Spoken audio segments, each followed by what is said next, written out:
Welcome to the Gimme Golf Podcast, powered by MyrtleBeachGolfTrips.com. This is episode number 43, and today we are going to talk about underrated Myrtle Beach golf courses, and we're following up with a great article written by Chris King, one of our local Myrtle Beach golf writers, and he picked 3 underrated courses. I thought they were great picks. We're going to talk about that. I also have my 3 picks, and joining us today is also Nate DeWitt. Nate, good to see you today. This beautiful morning. Too. Yeah, it's always beautiful in Myrtle Beach, right? I'm doing fantastic. Good. Well, let's talk about some underrated golf courses here in Myrtle Beach. You know, we have done some really great episodes highlighting some of the best golf in Myrtle Beach, but oftentimes we forget the underdogs, and sometimes the underdogs are just as good as our more premium courses. So I think it was great that Chris wrote that article because it really did highlight some great courses. So do you want to start out and talk a little bit about that? Yeah, so it's like any of these golf courses on Chris's list and ones we're going to describe would be top courses anywhere else. It's just it speaks to the quality of golf in Myrtle Beach, I believe. There's so many great places to play. Obviously, a lot of courses that get the fanfare are the Golf Week rankings. You've got Dunes Club Caledonia, Kings North, Grand Dunes, get the fanfare. Locals have discovered these golf courses, and I'm not going to say that people on vacation haven't discovered them as well, but some of these on Chris's list and ones we'll talk about are staples to locals. Good price, great value. Great service, and that's what's cool about his title of his content piece: Low Profile, Big Deliverables. Myrtle Beach's 3 most underrated golf course. Now, to note, he is in this particular piece. He is concentrating on Central Myrtle Beach golf courses. He and Ian Guerin, our other golf writer, also did a debate that you can scroll back on MyrtleBeachGolfTrips.com, and they did debate the underrated golf courses, and they used the entire area. So this particular content piece for Chris, he's talking about the Central Myrtle Beach golf courses. And of course, you and I, we talk about the South End a lot, and I think my list, probably my 3, I think are on the South End. Okay, and I actually, I just expounded. I picked one more on the North End, Central, and South. So I definitely have a variety. But on Chris's picks, like you said, they're more centrally located golf courses. He picked Myrtlewood Golf Club, Wild Wing, particularly Avocet, and Burning Ridge. So those are 3 courses you don't often hear about. Now, many people are familiar with Myrtlewood because Myrtlewood has been here for decades. And it's just, everybody knows Myrtlewood, I mean, I grew up here even as a kid. Before I was even a teenager, I played Myrtlewood. So, I think everybody's familiar with Myrtlewood, but maybe a lot of people are not familiar with the amazing renovations that Myrtlewood Golf Club has had. I mean, Myrtlewood is not the same Myrtlewood that it was 10 years ago, and it was great then, but it's even better now. With the renovations that we've had on the Palmetto and PineHills courses. Myrtlewood is awesome. So I think new greens and bunkers, 2018, 2019, back-to-back years, renovations. I'll take that a little step further. The PineHills course gets overshadowed by the Palmetto course, and I like playing the PineHills course because, to me, I mean, the conditions are, both golf courses are generally always great shape, but the PineHills, I can play it a little better. It's a little bit easier. It seems like it's probably a little shorter without looking at the scorecard. I could be wrong about that. Mm-hmm. So you take those 2 courses, they are definitely underrated, but then I put PineHills even more underrated than Palmetto, and it shouldn't be. That's a really good point. That's true. And I think sometimes, the courses on the Intracoastal Waterway, they get so much attention because they're so beautiful, and you're going to find those holes on the Palmetto. And so sometimes, just those waterway holes can take away the attention of PineHills. But you bring up a really good point. Both courses are great to play. And that is one of those courses where you can go and you spend the whole day and you get to play both of them. And I'm always throwing in this about the food at many of our courses, especially particularly our Founders Collection courses, they have wonderful chefs. So you can have a really nice meal. I mean, they have a fantastic menu. I'm always telling people you can actually go to the golf course and have lunch and not even play golf and, expect to have a really good meal. So you can definitely make a full day at Myrtlewood. And while we're talking about this 36-hole facility, I know that we hadn't planned to bring in Myrtle Beach National, but while we're talking about it, same thing with Myrtle Beach National. I mean, there you have 3 amazing courses, and you could spend the whole day out there, 2 days, just at that location. So we really have so many options here in Myrtle Beach. Now moving on to Wild Wing. I'm so glad Chris brought this one up because it is actually my second as well, the Avocet. The course is amazing. Do you like playing the Avocet? I do, and of course I remember when Wild Wing was a 72-hole complex. Woodstork, Hummingbird, Falcon, Avocet. And it was like, the golf mecca back in the 90s. It was just busy. And it's down to one golf course, but definitely the Avocet course was the best one of the 4. And it's, it's hard to believe that course would be underrated, but I think as you generally get outside of Myrtle Beach on 5-1, and it's not that far outside, golf courses tend to say, "Oh, I got to drive a little bit for it," but you're not really driving. It's just it kind of loses.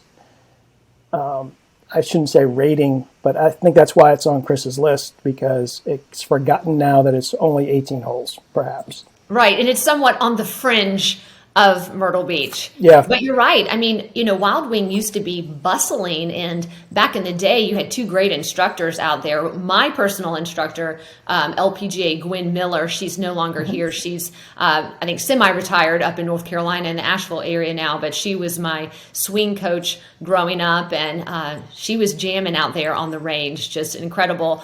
Coach, also the late, great Michael Schroeder, loved him. What a great person and what a great instructor. And they were tag team instructors at that facility back in the day. So I personally have some really good memories of Wild Wing, but particularly Avocet. There's something about that course that I just love. It's very player friendly. I can score low. And I love the wildlife. It's beautiful out there. There's not a lot of homes on the course. So that's one thing that I've always loved about Wild Wing. You go out there and you could play a few holes and not see one home in sight. Now, I have not played that course, I think, since about 2016. And coincidentally, when I was Mrs. South Carolina, Larry Nelson was endorsing a nonprofit organization. I had Junior Golf Exchange when we were trying to help get fitted golf equipment to junior golfers. And I actually met with Larry Nelson in Atlanta, and we were actually talking about Avocet, and I played that course during that time. But he is one of the designers, at Wild Wing. So it's a pretty cool connection there. Yeah, Larry Nelson-Jeff Brauer, I believe, were the 2 designers there. And what's cool, we've mentioned Wild Wing and Myrtlewood Palmetto. And obviously, people come to Myrtle Beach, they don't understand the double tee scenario where you have tee times for 2 hours front and back, close the tee down, turn. Wild Wing and Myrtlewood, you can get like a 10:30 tee time, 11 o'clock tee time because they single tee, which means they go off one tee all day long. So 2 good reasons if you're that person who likes to sleep in and wants to play at the 10 to 12 hour. 2 good golf courses, yep. So that's for me. For sure. Yeah, that's a really great point that you bring up. That will help someone, especially with their booking. And, for those groups that are coming in and having those late nights, that's a good piece of information there, Nate. Exactly. All right, so moving on to... let's move on to my number 3. And we're moving on to the south end now. You're going to love this because now we have arrived at Blackmore. I love Blackmore, good old Blackmore. That course is definitely, you're moving into what I call that low country territory where you really feel that southern charm out on the golf courses, a lot of wildlife, which I love out there. And that course is a lot of fun. You can really score low. I think that's probably why I love Blackmore so much, because I play that course very well. It's short, and you have some challenging holes, particularly hole number 3. It's a par 5. It's a beast of a hole, but it's so much fun to play, because if you drive the ball right, you can drive right in front of the marsh area and then hit over and try to get on the green in 2. But if you do not know exactly where you're landing the ball, well, it's not going to be good. It will eat you up and spit you out, but it's so much fun to play. And then on hole number 8, another one of my favorite holes, they have that risk reward challenge, and who doesn't love those risk reward challenges? So you can save yourself probably around 40, maybe 50 yards. I don't know exactly what the yardage is that you could save yourself if you just try to directly go for the green in a very narrow chute lining with trees, or you can go around and just, take your time on a big dog leg right to the green. But it's always fun. I always say go for the risk. Just go have fun. Go for the risk. Why not? You're exactly. Go ahead and lose a ball out there, right? Go ahead and, don't pull out your Pro V1 on that it's one. Only golf ball, so, yeah. Yeah, I like Blackmore too. A lot of dog legs, a lot of strategic tee placement out there, like you say. And I'm trying to remember, it's been a while since I've played it. Are there a lot of dog legs left for the majority, or are they mixed? I'm trying to think. No, actually they're mixed, because I'm thinking about the holes now, so it just doesn't favor the left to right hitter or the right to left player. There are some dog legs, so you do have some decisions off the tee, whether sometimes hit driver or maybe hit an iron in play, right? Yeah, I would say, there are probably more right dog legs on Blackmore than left, but I'll tell you, the most challenging hole, I'm going to go with hole number 12, because that dog leg is literally, I feel like it's almost 90 degrees. It's probably not, but it feels like it literally is 90 degrees. And if you hit the shot right, and you can launch it high, you can actually cut through over the trees, but you're taking some risk. You really got to control the ball if you do that. I've been able to have some shots like that, and then I've also gotten caught in the trees trying to... The dog leg left is where my big cut would come out. Yeah. So Blackmore is great, and then a nice clubhouse there. Just a really nice facility. It's very laid back. They have like rockers on the porch and stuff. So it's a very, what I call, chill kind of golf course, where after you're around, if you want to have a few drinks, maybe a beer, maybe a nice cold lemonade, you could sit out on the rockers, and they're right there overlooking number 18. So it's a lot of fun to watch the golfers come in. And I believe they have a live camera there daily that you could go on their site right now and actually watch the golfers on number 18. I'm not sure if they still have that, but they always have had a live camera on number 18. So love Blackmore, and great staff and people down that way. So now that we're on the south end, Nate, let's talk about your 3 picks. Well, mine are tough, and everyone's going to say I'm kind of biased. I was the former head golf professional at Willbrook and River Club, so those are on my list. And they, even before I was there, I thought they were very, very underrated, to the point where Willbrook, back in the, I'm going to say mid-90s, the South End had yet to really be discovered then. Then you brought Caledonia and True Blue into the mix, and it kind of got people looking at the South End. Now, I think Willbrook River Club, those are 2 golf courses that you cannot ever get tired of playing. Very nice. So those are 2, and I had a hard time with this list. And I've got one on my list that people will say, what do you mean underrated? It gets a lot of fanfare. True Blue Golf Club. I'll tell you, True Blue is underrated. I love Caledonia. Don't get me wrong here. It's one of the top of Myrtle Beach. But it overshadows True Blue, and if I had my druthers, I would play True Blue, because I love the layout. It seems like it's a big golf course. Now, don't get me wrong, Caledonia, beautiful setting, and I'm sure a lot of people would disagree with me, but I think Caledonia kind of overshadows True Blue. both two fantastic Mike Strantz designs, but I'm partial to True Blue. So I put it in my underrated category.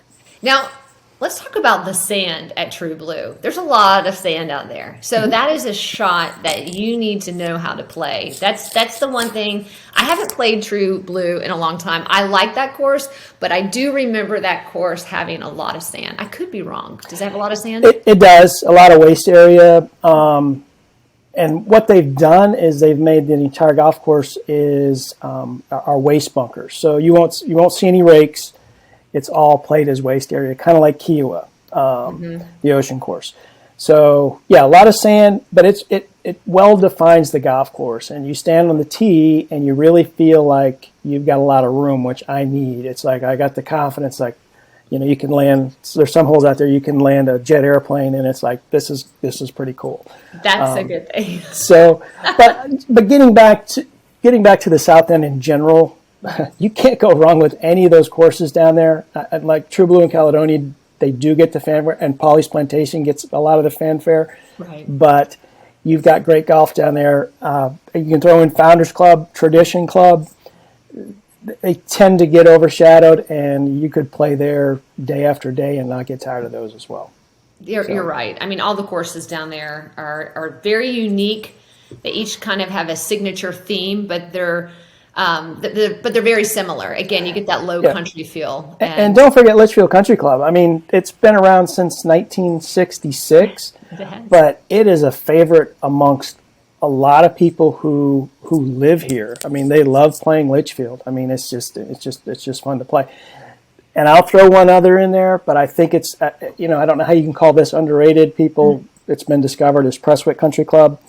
It was identified as a top 5 golf course in the poll we did at MyrtleBeachGolfTrips.com, ranked by PGA professionals. So, I mean, that's a Pete and PB Dye design. So again, kind of south Myrtle Beach, central. I guess you call Prestwick central, pretty close to the airport. But yeah, these lists are tough.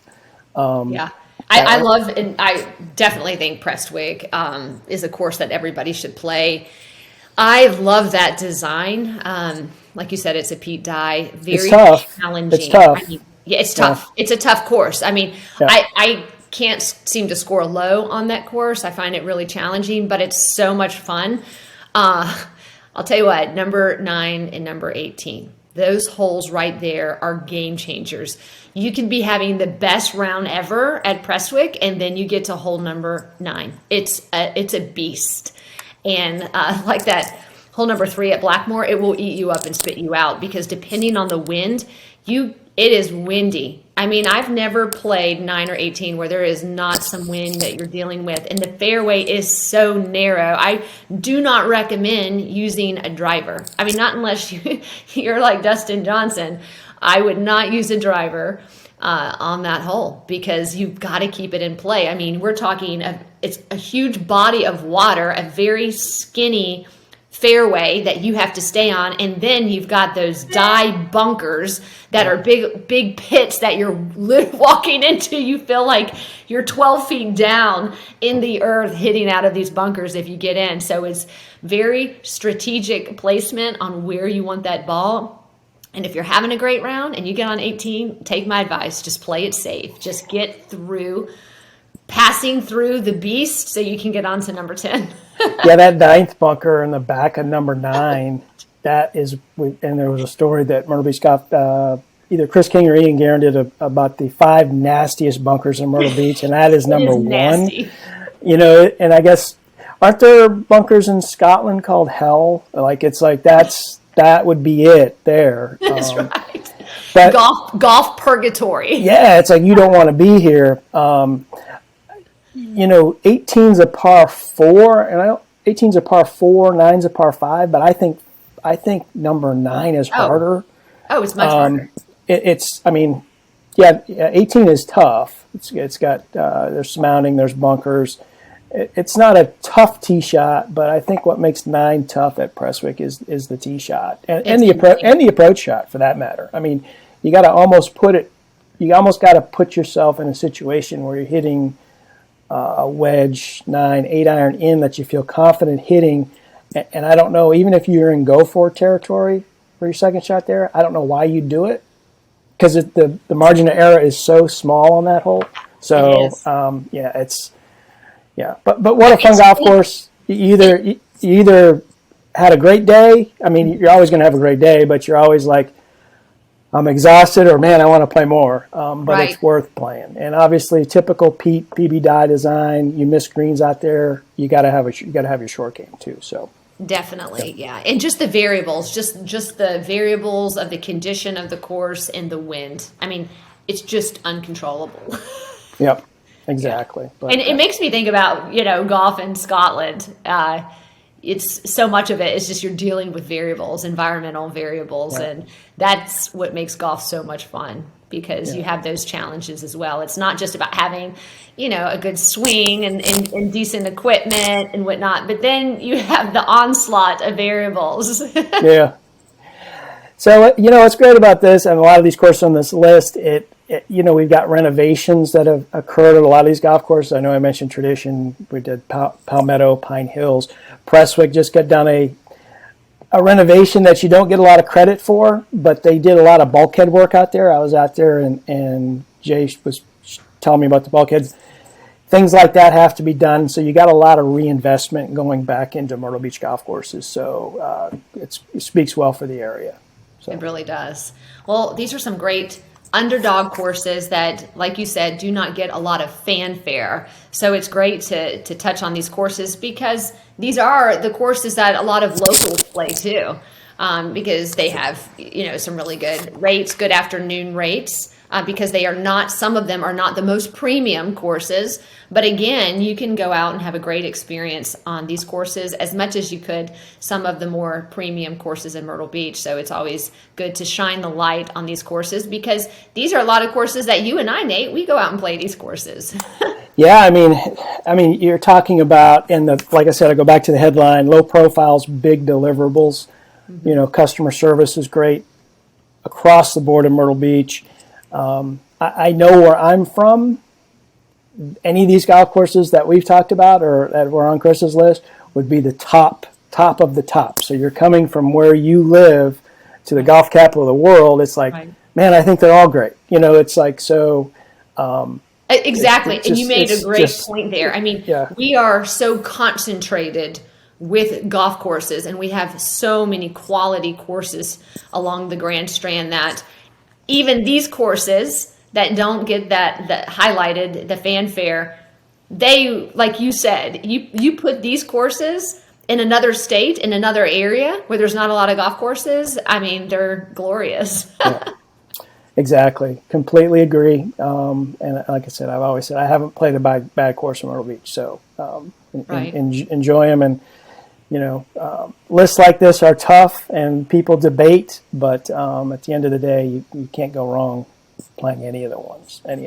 Exactly. So if you want to play some of these courses and you're listening to this podcast, you should consider maybe an underdog Myrtle Beach golf package. And you can actually go to myrtlebeachgolftrips.com. You can speak with one of our golf directors, mention some of these courses. Maybe you want to go play Willbrook, True Blue, and Prestwick, some of Nate's picks, or maybe it's Arcadian Shores and Wild Wing, Avocet, and Blackmore. You can go back to Chris King's article and pick those courses and play some underdogs, and you might even find you'll have some savings there too as well. But again, you can go to myrtlebeachgolftrips.com and you can have a golf director free of charge help you book your next Myrtle Beach golf vacation.